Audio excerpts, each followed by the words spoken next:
हम सब लोग 2024 में प्रवेश कर रहे हैं और पत्रकार बंधु का हमेशा से सहयोग रहा है। निश्चित तौर पर हम आपका भी धन्यवाद करना चाहते हैं। जो पिछले साल आपदा आई, आपदा के बाद आप लोगों का पूरा सहयोग मिला, हिमाचल की जनता का हमें सहयोग मिला, हमारे सभी सदस्यों का, मंत्रिमंडल के सदस्यों का, सभी विधायकों का हमें सहयोग मिला। और इस वर्ष जब हम नवप्रवेश में प्रवेश कर रहे हैं तो आपको याद होगा पिछले वर्ष की भांति हमने अनाथ बच्चों को एक कानून बनाया था, अनाथ बच्चों के संबंध में बात कही थी और हमने उसको अब धरातल पर लाया है। और हिंदुस्तान का पहला कानून जिसमें अनाथ बच्चों को हमने कहा था कि सरकार ही माता है, सरकार ही पिता है, वो अब लागू हो चुका है। जब कोई चीज़ कही जाती है और धरातल पर आती है तो उसका सुखद अनुभव होता है। तो 4000 बच्चों को हमने पिछली बार उनके लिए जो कानून बनाने की बात साल के पहले दिन कही थी, उसी विषय में हम आज दूसरी बात आपसे कहने आए हैं। जितने भी दिव्यांग बच्चे हैं, अपंग बच्चे हैं, उन बच्चों को के लिए कोई ऐसा स्टैंडर्ड का शिक्षा संस्थान नहीं है कि उन बच्चों की पढ़ाई हो सके। उन बच्चों के लिए शिक्षा संस्थान प्लस पढ़ने के बाद उनके लिए कोई ऐसा कॉलेज नहीं है। और ये समाज के वो वंचित बच्चे हैं जो शिक्षा तो प्राप्त करना चाहते हैं, चाहे वो अंधा है, बहरा है, गूंगा है या 70% के करीब अपंग हो चुका है। हमारी सरकार ने आज साल के पहले दिन उन बच्चों के लिए एक योजना लाने की हमने एक योजना लाने की योजना सोच रहे हैं, जो आने वाले समय में फैसला लिया है, जो आने वाले समय में आपको उस पर नजर आएगी, धरातल पर नजर आएगी। उनके लिए एक बड़ा स्कूल के बच्चों के लिए शिक्षा संस्थान बनाएंगे, उनको पूरे पढ़ने की सुविधा देंगे और आधुनिक सुविधा देंगे। जो लेटेस्ट मॉडल टेक्नोलॉजी है उसके आधार पर ये सुविधा देंगे। फिर उसके बाद वो जब स्कूलिंग कर लेगा तो उसकी कॉलेज की पढ़ाई के लिए उसी संस्थान में इंटीग्रेटेड स्कूल भी और कॉलेज भी हम बनाने का हमने फैसला किया है। तो इस दृष्टिकोण से आज के शुभ दिन हमने ये फैसला उन दिव्यांग बच्चों के लिए किया है जो किसी न किसी कारण से शिक्षा से ना छूट जाए और उनको शिक्षा के स्तर में बेस्ट शिक्षा मिले। इस दृष्टिकोण से हमने एक ये फैसला किया है। दूसरा फैसला हमने कहा था पहले भी कि हाटी के संदर्भ में हमने केंद्र सरकार को, जब लॉ डिपार्टमेंट ने हाटी से संदर्भ हमसे पूछा था तो उसमें एससी के बारे में क्लैरिफिकेशन हमें चाहिए थी। लॉ डिपार्टमेंट ने जब कुछ ऑब्जेक्शंस रेज किए, हमने सितंबर में हाटी के बारे में क्लैरिफिकेशन भारत सरकार को भेजी और समय समय पर मेरी इस मामले में गृह मंत्री जी से भी बातचीत होती रही। मुझे खुशी है जो हाटी समुदाय के लोग हमारे क्षेत्र में रहते हैं, उसमें परसों रात को हमको ये फैसला हमारे पास आया और हमने उस फैसले को विस्तृत पढ़ा। और आज जैसे ही तत्काल हमारा ऑफिस खुला, हमारी कैबिनेट ने हाटी समुदाय को एसटी का दर्जा देने की अधिसूचना जारी कर दी है, शेड्यूल ट्राइब की सूचना जारी कर दी है। और हमने तो उस समय भी कहा था कि जैसे ही हमें उसकी क्लैरिफिकेशन आएगी हम 24 घंटे के भीतर इस अधिसूचना को लागू कर देंगे। लेकिन अभी तो 24 घंटे हुए नहीं है, हमने तो उनको 10 घंटे के भीतर ही लागू कर दिया है। और इस संदर्भ में इस सूचना के बारे में मैं 3 तारीख को नाहन में जाकर लोगों को भी इस बारे में संबोधित करूंगा कि जो हाटी समुदाय काफी समय से इसको मांग कर रहा था, काफी सालों से कांग्रेस की जो पिछली सरकारें थे उन्होंने भी इस केस को आगे बढ़ाया और आज उस समुदाय के जो एसटी का दर्जा देने की बात है उसको भी इस आज साल के पहले दिन हमने उसकी नोटिफिकेशन करके इसे लागू कर दिया है। तीसरा फैसला हमने उन बेरोजगार युवाओं से संबंधित किया जो बेरोजगार युवा गांव में रहता है, गांव के परिवेश में पला बड़ा है, गांव में अपना जीवन यापन कर रहा है, क्योंकि 90% के करीब हमारे युवा जो है वो गांव में ही रहते हैं। हमारे जो परिवार है गांव में ही रहते हैं। शहर बहुत कम है हिमाचल प्रदेश में। हिमाचल प्रदेश की 90% पॉपुलेशन गांव में रहने वाली है। उनके लिए कैसी योजना लाई जाए, हमारी कैबिनेट ने आज विस्तृत विचार विमर्श किया और विचार विमर्श करने के बाद हमने एक फैसला किया कि जो हमारी स्वरोजगार योजना है उस योजना को बढ़ावा देने के लिए हम एक योजना लेकर आए थे। हम राजीव गांधी स्टार्टअप योजना जो सोलर पावर प्रोजेक्ट से संबंधित है, ये फेज 2 है। प्रथम चरण ई व्हीकल का था। राजीव गांधी स्टार्टअप योजना का जो सोलर पावर प्रोजेक्ट योजना का फेज 2 को आज हमने कैबिनेट ने अनुमति दी। इसमें जिसके पास 3 बीघा जगह होगी उससे सरकार उस युवा से 10% उस पावर प्रोजेक्ट की कॉस्ट की सिक्योरिटी लेगी। जैसे कि 3 बीघा में 40 लाख का पावर प्रोजेक्ट बनता, सोलर पावर प्रोजेक्ट लगता है। सोलर पावर प्रोजेक्ट से संबंधित योजना है। अब 40 लाख में अगर मार्जिनल मनी उसकी लगेगी तो 10 लाख लगनी चाहिए अगर वो बैंक से लोन लेता है। हमने उसकी मार्जिनल मनी को सिक्योरिटी के रूप में कन्वर्ट कर दिया और सिर्फ 40 लाख के पावर प्रोजेक्ट में जो 100 किलोवाट का लगता है उसको 4 लाख रुपया सिक्योरिटी जमा करवानी पड़ेगी और सरकार से उसकी जो 3 बीघा जगह है हर महीने उसको 20,000 रुपया सरकार से मिलेगा। यानी कि 1 साल का उसको 2,40,000 रुपया सरकार से मिला करेगा।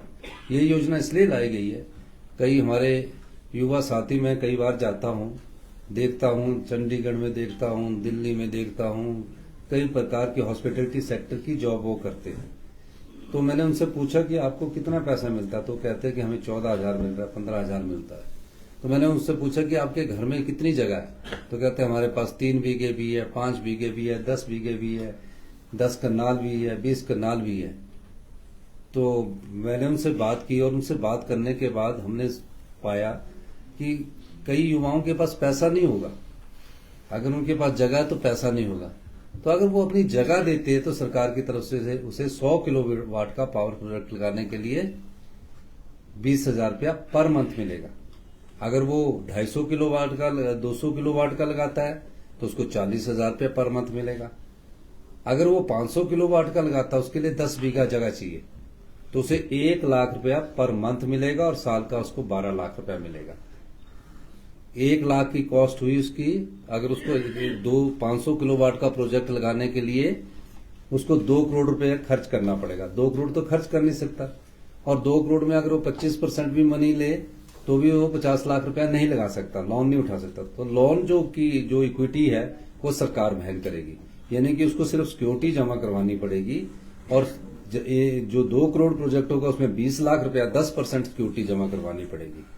तो 10% 20 लाख रुपया हो गया।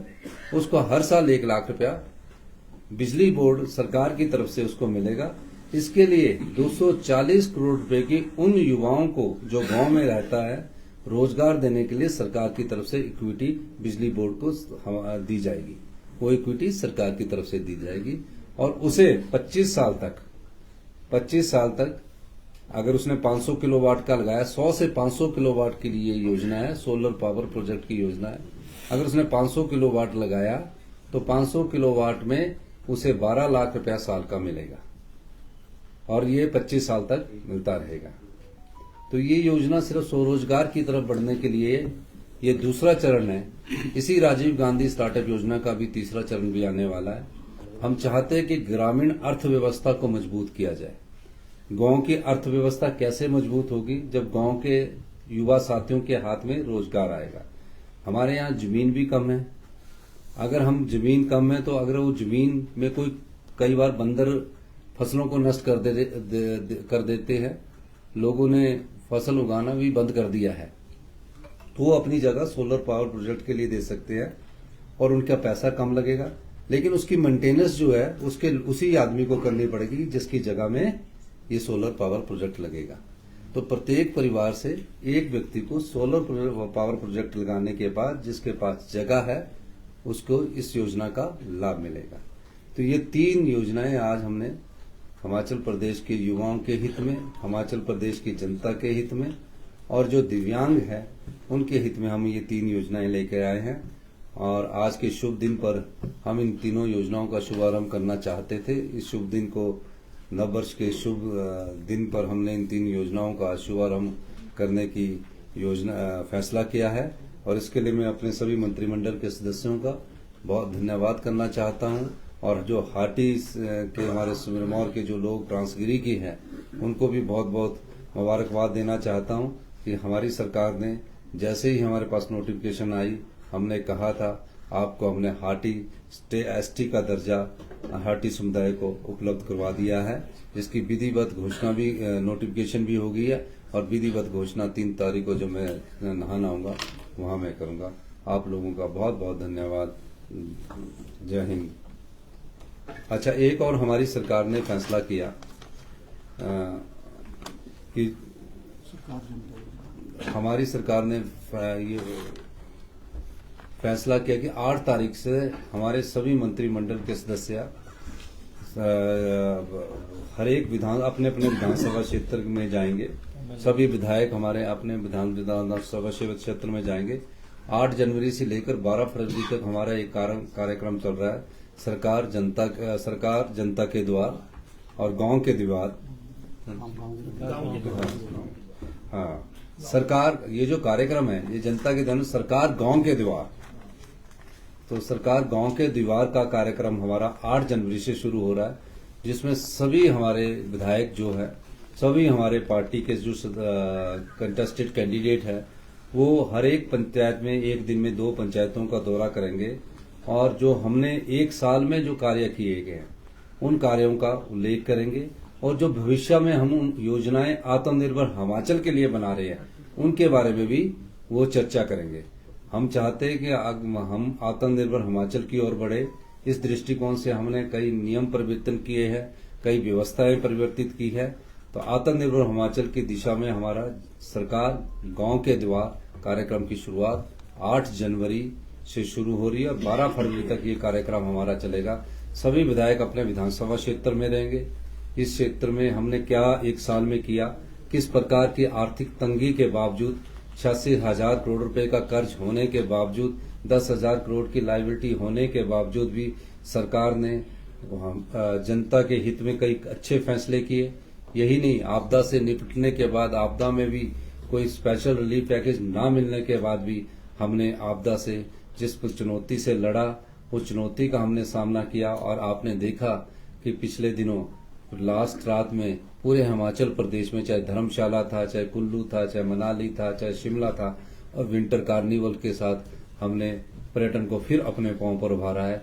ये सरकार की कार्यकुशलता और उसकी विशेषता है कि 1 साल के भीतर जिस प्रदेश में इतिहास की सबसे बड़ी आपदा आई हो उस प्रदेश को पर्यटन की दृष्टि से फिर अपने पांव पर खड़ा किया। यही सरकार की दूरदर्शिता को दिखाता है। आप सब लोगों ने हमारी बात सुनी, आपका बहुत बहुत धन्यवाद। कोई सवाल आप पूछना चाहते हैं तो मुख्यमंत्री जी, मेरा क्वेश्चन है आर्थिक स्थिति को लेके।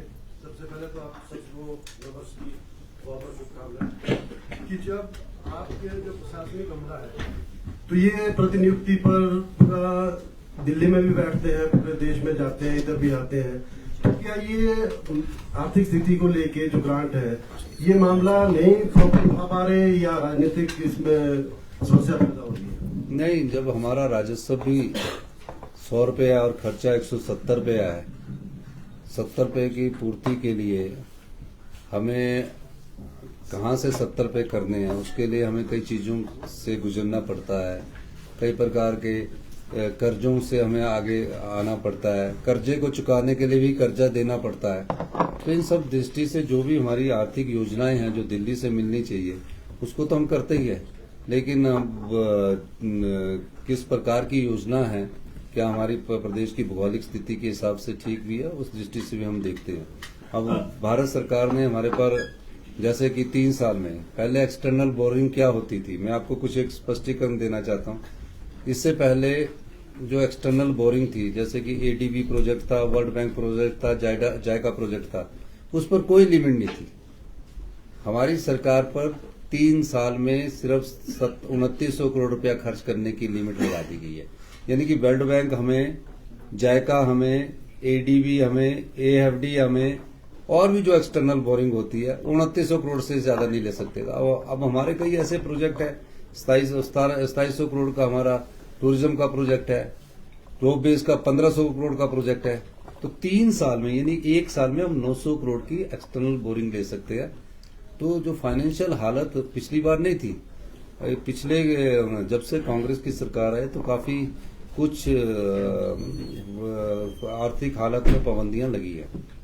सीएम साहब, आई हैव अ क्वेश्चन कि आपने जब आप व्हेन यू अज्यूम पावर, आपने उस टाइम पर कहा था कि कांग्रेस का एक जो वो है जीरो टॉलरेंस फॉर करप्शन, और शिमला स्मार्ट सिटी प्रोजेक्ट में भी एक अनाउंसमेंट हुआ था कि हम इसमें इंक्वायर करेंगे। जो पाइप्स का घोटाला हुआ या खरीद हुई, उस पर भी हम उसको इंक्वायर करेंगे। Then also about the stone crushers. तो अभी तक इनमें से कहाँ पे इंक्वायरियां हो चुकी है और कितनी कंप्लीट हुई है? देखिए, जो इंक्वायरीज की बात है, हमारे पास जो भी रिटर्न में कंप्लेंट आएगी, शिकायत आएगी, उस पर सरकार अमल करती है। मैं मुबारकबाद देना चाहूंगा हिमाचल की जनता को और हिमाचल के सभी सदस्यों को कि जो हमारी नीति है जीरो टॉलरेंस अगेंस्ट करप्शन, उसके साथ हम चल रहे हैं। और हिमाचल में पिछले 1 साल में हमारे सरकार में ऐसा कोई मामला नजर नहीं आया। लेकिन जो पिछली सरकार में जो आप कह रहे हैं कि पाइप्स की खरीद हुई है या स्मार्ट सिटी में जो घोटाले हुए हैं, और उस दृष्टि से हमारी सरकार पूरा सब प्रकार से रिपोर्ट्स एकत्रित करेगी, और जो कोई रिटर्न में हमें कोई कंप्लेंट देगा और जहां हमें भी लगेगा, सुमोटो अगर हमें भी लगेगा, उस पर कार्रवाई की जा सकती है। सर, मेरा सवाल ये है कि सरकार 2023 में अपनी बजट घोषणाओं पर कितना खरा उतरी है। दूसरा सवाल सर, हाटी को जनजातीय दर्जा देने की घोषणा राज्य सरकार ने तो जारी अधिसूचना कर दी है, लेकिन इसमें सवाल ये है कि एससी और ओबीसी के लोग कह रहे थे कि हमें इसमें इंक्लूड ना किया जाए। तो सवाल मेरा आपसे ये है कि क्या उनको इसमें इंक्लूड किया गया है? वो तो नोटिफिकेशन पढ़ लेना आपने, सर एससी को एक्सक्लूड कर दिया गया है, वो तो नोटिफिकेशन में आ गया। सर, असेंबली में आपने अभी कहा था, असेंबली में कहा था वो 20,000 जो रोजगार के मसले हैं, और अब आगे 31 मार्च के लिए थोड़ा सा टाइम है, फिर लोकसभा चुनाव का कोड ऑफ कंडक्ट का इशू है। जिन विभागों के पास ऑलरेडी भर्तियां हैं, जैसे वन मित्र या बाकी हैं, वो तो खैर चल रही हैं, जल शक्ति भी उसमें है, लेकिन पुलिस भर्ती में अभी क्योंकि कमेटी नहीं बनी है तो उसमें टाइम लगेगा। और बाकी क्या पुलिस, देखिए पुलिस भर्ती जो है उसकी भी प्रक्रिया चल रही है, और जल्दी भर्ती अभी इसी महीने शुरू हो जाएगी। तो 20,000 का फिगर हो जाएगा पूरा? 20,000 से भी 20,000 का फिगर तो पूरा एक्सीड करेगा। फिगर का मतलब होता है कि काम शुरू हो चुका है। अभी कई 600 के करीब तो स्टाफ नर्सेज अभी भर्ती होने शुरू हो चुकी है, और भी कई चीजों में रोजगार के अवसर मिल रहे हैं। जैसे ई व्हीकल है, ये सोलर पावर आ गई, तो 20,000 से तो काफी ऊपर चला जाएगा। सरकार, मैंने ये कहा कि सरकार में 20,000 भर्तियां होंगी, बाकी रोजगार का अवसर तो कहीं और जगह चलेगा। 2 कैबिनेट मंत्री शामिल किए सर। संविधान क्या कहता है सर इस विषय में? क्या इतने दिन बिना विभाग के मंत्री रह सकते हैं? और दूसरा ये सर, दिक्कत कहाँ आ रही है? क्या कांग्रेस हाईकमान या फिर आपस में कुछ बात नहीं बन पा रही है सर? अब संविधान तो मुझे पता नहीं क्या कहता है, अगर मुझे जानकारी दे देंगे तो मैं बता दूंगा। संविधान, आप मुझे संविधान का, अगर संविधान आप मुझे जानकारी देंगे तो मैं उसका अच्छा उत्तर दे सकता था। डीजीपी पे सरकार फैसला लेगी या सुप्रीम कोर्ट के फैसले का इंतजार करेगी? देखिए, ये सब फैसले जो है प्रशासनिक है, प्रशासनिक स्तर पर हल किए जा रहे हैं, और इसको फैसला कब लेना है ये प्रशासनिक क्षेत्र के अधिकार और हमारे मंत्रिमंडल के अधिकार क्षेत्र में होता है। इस पर अभी विचार विमर्श किया जा रहा है। हाईकोर्ट के आदेश है कि डीजीपी को हटाया जाए।